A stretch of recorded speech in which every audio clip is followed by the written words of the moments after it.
নানান অন্যায় অনাচার, চাকরি বিক্রি, কয়লা চুরি, বালি চুরি, গরু পাচার, রেশন চুরি, এমন কোন দুর্নীতি নয় যেটা তৃণমূল কংগ্রেস করেনি।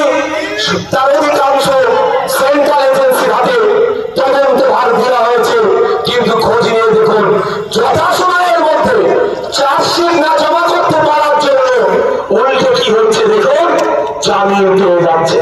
তাই যারা টাইট তৃণমূলকে টাইট করার জন্য, এই চোরেদের হাত থেকে বাঁচার জন্য, এই চুরুমবাজদের হাত থেকে বাঁচার জন্য, এদের অত্যাচারের হাত থেকে বাঁচার জন্য বড় ফুলকে ভোট দিয়েছেন, তাদের ভোটটা আজকে বৃথা গিয়েছে। তাই আমি এই স্কুল মাঠ থেকে আপনাদের বলবো, আগুন স্কুল মাঠ থেকে, যে আপনারা যদি চান তৃণমূলের নানান অন্যায় অনাচার একবারে যেমন বন্ধ হবে, সাথে সাথে যারা এই অন্যায় অনাচার করেছে এদের বিরুদ্ধে ব্যবস্থা নিতে হবে। তার দিকে দিকে আইএসএফ বামপন্থীদের প্রার্থীদেরকে জিতিয়ে বিধানসভার মধ্যে পাঠান। আইএসএফ বামপন্থী এই তৃণমূলের অন্যায় অনাচার এদের বিরুদ্ধে আইনত ব্যবস্থা নেবে।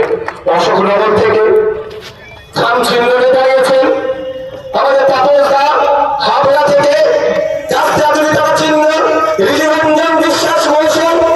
শুধু তাই নেই, এমন করে গাড়িঘাটা, বনগা, মধ্যমগ্রাম, আপনার বারাসাত, অশোক আপনার এখনই প্রোগ্রাম করে নাম। আপনারা এলাকার মানুষদের, আপনার যারা আত্মীয় স্বজন আছেন, একটাই কথা বলুন যে এবার পরিবর্তন চাই।